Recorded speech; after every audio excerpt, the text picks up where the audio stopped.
again if we take the density of this velocity point, again velocity density को आप किसी भी terms में आप ले सकते हैं. Rho is the velocity of the density point. तो वो कितना हो जाएगा? This means the number of molecules along this x, the number of nx component in y direction and z direction, z is divided by the total volume, this volume fraction. This is du, dv, dw. तो ये कितना आ गया आपका? If this is fu, fv, fw. ठीक है. अब equation suppose हम 1 ले लेते हैं. And here we also know that this c square equal to u square plus v square plus omega square. तो यहाँ पे देखिएगा अगेन यहाँ से एक कंडीशन आपकी और निकल आती है. if there is a no preferred direction, if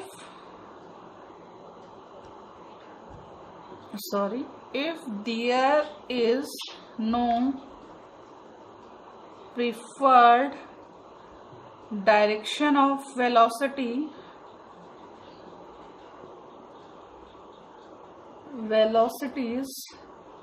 this means this rho is constant. किसी एक डायरेक्शन में हम नहीं ले रहे हैं, ऑल 3 डायरेक्शन में हम इक्वल ले रहे हैं, तो ये आपकी क्या आ जाएगी? Constant. This means fv, fw is constant. Again equation आप इसे 2 ले लीजिए. And from this one, if density is constant, this means total velocity is also constant. This is v square plus square equal to a constant. Okay. If these two equations are simultaneously satisfied, that means this equation limits the values of variable in equation, and this equation reduces the number of independent variable to 2. तो यहाँ पे आप देख रहे हैं हमारे पास 3 independent variable यहाँ पे हैं. तो उसके लिए हम लोग अभी देखते हैं जंक्शन लेंगे कि we take the 2 independent variable and third one is dependent on these 2. Then we firstly equation 2 and equation 3. अब हम क्या करते हैं? You differentiate equation 2. If we differentiating equation 2, on differentiating equation 2 आपकी देखेंगे with respect to this one, आप देख रहे हैं n तो सभी में कांस्टेंट आपका आ जाएगा. तो ये आपका आ गया. This will be a, if we take the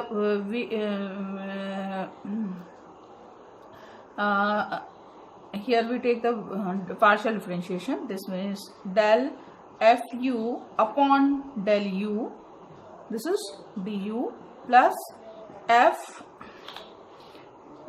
u fw del fv upon del v dv plus fu fv del fw upon del w dv. Okay, equal to 0 because this one is constant. तो यहाँ से आप देखेंगे here n is 0, this one, and this second equation भी आप यहाँ से solve कर सकते हैं. ये आपका आ गया, this is 2u du plus 2v dv plus 2w dw equal to 0. Okay, अब इस equation को थोड़ा solve करते हैं. From this equation, if I divide this equation by, it is if I multiply this equation by 1 upon fu 1 upon fv 1 upon fu fv fw, तो ये आपकी equation convert हो जाती है किसमें? This 1 upon f. देखिए यहाँ पे क्या हो जाएगा? fu रह जाएगा, यहाँ पे fv, यहाँ पे और चीजें आपकी कैंसिल आउट हो जाएंगी. fu del fu upon del u plus 1 upon fv del fv upon del v plus 1 upon w del fw upon sorry इसके साथ ये du तो छोड़ ही दिए हम. This is du dv and dw upon del W equal to 0। और जो सेकेंड इक्वेशन है आपकी आ जाएगी D D you plus we D we plus W D W equal to 0। Okay, तो ये इक्वेशन आपकी, दो इक्वेशन हमारी आएगी ले लिए हैं। तो अगेन मैं आपसे कह रही हूँ कि there are only two independent variable, the arbitrary value cannot be given for all these differentiations. So suppose we take the two arbitrary values given for this is dv and dw, इनकी values हम लोग मान के चल रहे हैं। तो यहाँ पे मैं इक्वेशन जो आपकी ये चल रही है, इक्वेशन कौन सी दें हम लोग, इक्वेशन इज आई थिंक आप देख लीजिएगा थर्ड या I think fourth and fifth. Then I multiply this equation fifth by m beta. If I multiply this equation m beta तो ये आपकी होगी d you plus we D we plus omega d omega या डब्ल्यू d omega equal to 0। Then equation number 6, then I add this equation 4 plus equation 5। आप इन दोनों को add कर दीजिए तो आपकी इक्वेशन देखिएगा किस टर्म में आ जाती है। This is 1 upon F U del F U upon del U, yes, plus M beta you.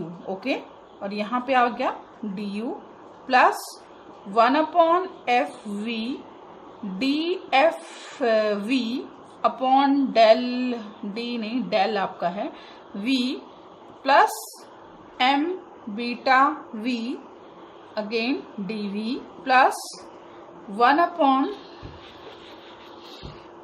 F W del F W upon del W plus M beta V D W equal to 0। ये equation आ गई।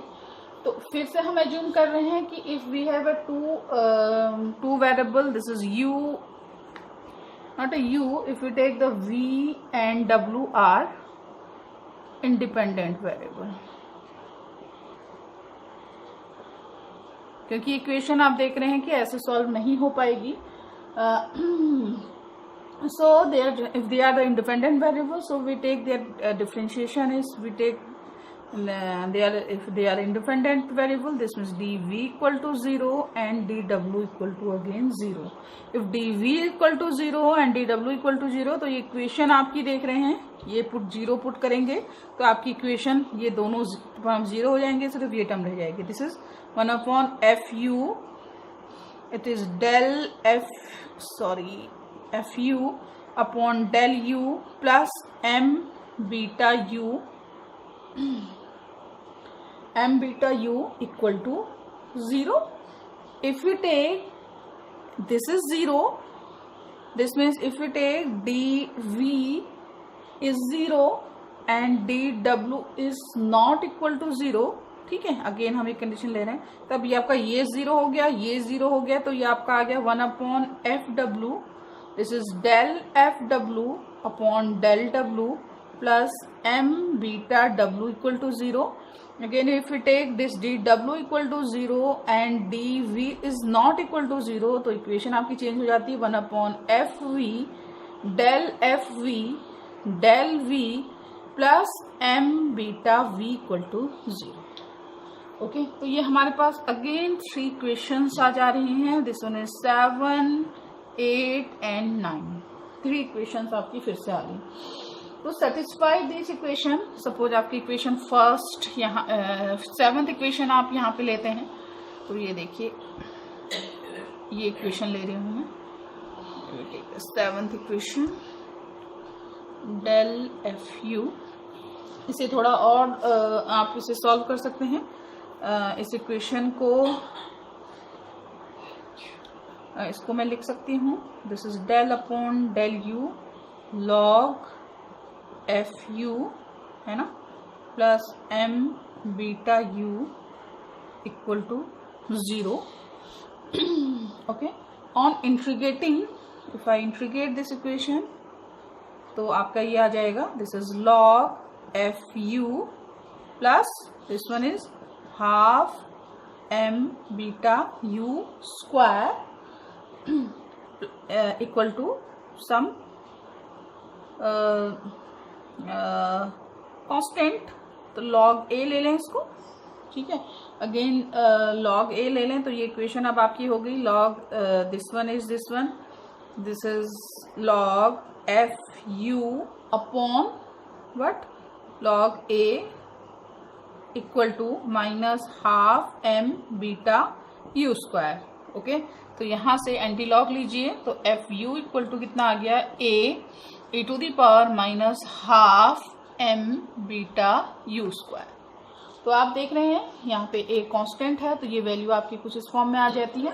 इसी तरह से हम ले रहे हैं F V, तो एफ वी आपका आ गया e to the power minus half M beta V square and F W this is equal to A to the power minus half M beta W square. Okay, इन questions को solve करें तो from this direction रो अभी हमारा निकला था, this is N D U sorry F U F V F W.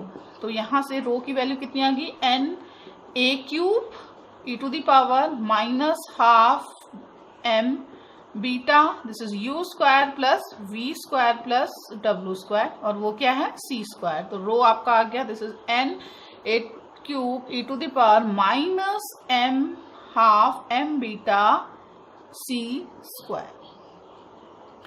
Okay, तो यहाँ इक्वेशन 7, 8, 9 जो भी चल रही है मैं उसको लिख रही हूँ, आप अपने इसमें देख लीजिएगा। But again we say that rho को हमने क्या लिया था, this is d cube, this is the number of molecule, this nx in y and z direction upon the dv du dv d omega. ये था ना रो, वास्तव में इतना था, इसकी वैल्यू हम लोग निकालनी है। अब इसे निकालने के लिए थोड़ा सा हम लोग इसकी वैल्यू, क्योंकि एक वैल्यू हमारी ये आ गई है और एक हमें यहाँ से निकालनी है, तब हमारी जनरल इक्वेशन निकल के आएगी। तो यहाँ पे हम लोग ले रहे हैं this is the number of if you take this is the cubical box, एक हम क्यूबिकल बॉक्स ले रहे हैं। ओके, तो cubical box, small cubical box is divided by the very small volume element. Suppose we take the very small spherical shell here.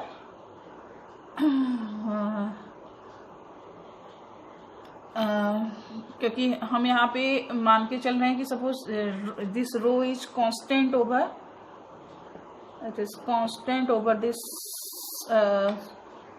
spherical shell, this one. The spherical shell of radius c and c plus dc in this range, ठीक है। तो यहाँ पे spherical shell रह रहे हैं, if this is the radii c, अभी मेरा कुछ मोटा चल रहा है, inner radii c and outer radii is c plus dc। तो we say that this rho is the volume in this shell area between these two range from c to this one. This is constant over, and if dn is the number of molecules over this spherical shell, then this means rho is here you say that this is the number of molecules over this shell of radii c and c plus dc, क्या आएगा dn divided by the area of this shell is 4 pi by c square and volume is dc, है ना। this is dn number density is number divided by volume and the volume is this one, and from this equation 9 and 10 you can write is dn upon 4 pi c square dc equal to this is what, this is n a cube e to the power minus half m beta c square, or you can say that dn upon n, not n, dc, the number of molecule per unit velocity यहाँ पे हम लोग निकालने हैं। तो this is 4 pi n, हाँ 4 pi n a cube c square and e to the power minus half m beta c square. और या फिर हम इसे ये लिख लें, the number of molecule between the range of n and n plus dn। तो ये आ गया 4 pi n a cube c square to the power minus half m beta c square dc। आप चाहे इसको इस फॉर्म में लिखिए चाहे इस फॉर्म में लिखिए, ये आपका अभी इसमें एक दो चीजें और हैं। ये जो कांस्टेंट है इनकी वैल्यू निकालनी है। तो यहाँ पे हम लेते हैं the value of this constant a equal to under root, this is b upon pi and here a b जो यहाँ पे हम ले रहे हैं, यहाँ पे देख लीजिएगा अगर मैं इसको हटाऊं, this is the b c square, यहाँ पे मैं इसको ले रही हूँ, this is b c square, here a b equal to what, this is m beta by 2। Okay, यहाँ पे मैं इसको b के फॉर्म में लिख रही हूँ, it is b c square minus b c square and तो यहाँ से b कितना आ गया, यार बीटा क्या है, इससे पहले भी हम लोग ले चुके हैं। बीटा इज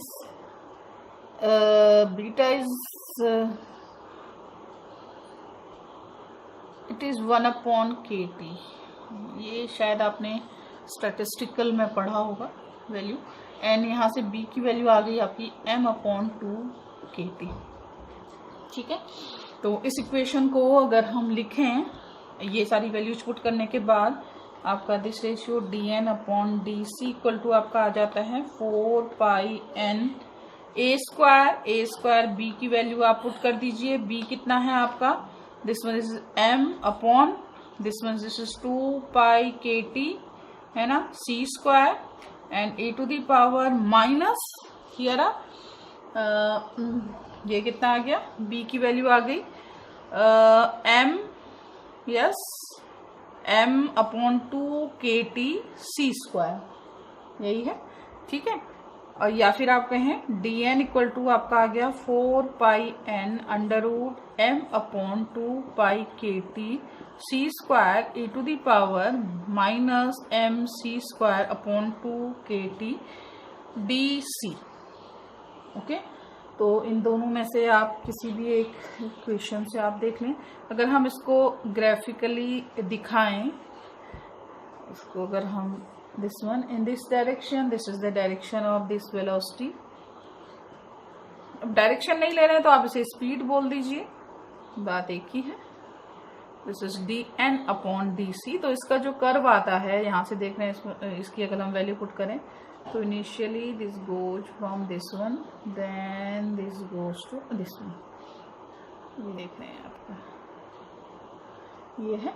और ये जो dc हम लोग ले रहे हैं, तो आप कहिए कि ये सेगमेंट जो हम लोग ले रहे हैं वेलोसिटी रेंज, ओके, ये c दिखा रहा है, तो ये dc, ये जो सेगमेंट हम ले रहे हैं ये dc है, ये देख रहे हैं आप, ये dc है आपका। ओके, तो ये आपकी इक्वेशन, इसको थोड़ा आप और सॉल्व कर सकते हैं। तो ये आपका है, this is the Maxwell law of distribution for velocity shows that this mean kinetic energy of all molecules remains constant at a fixed temperature, though at any instant the molecules moving with different velocity.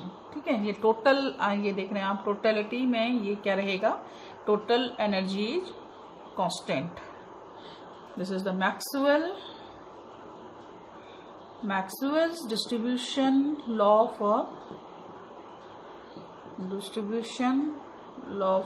velocities. Okay.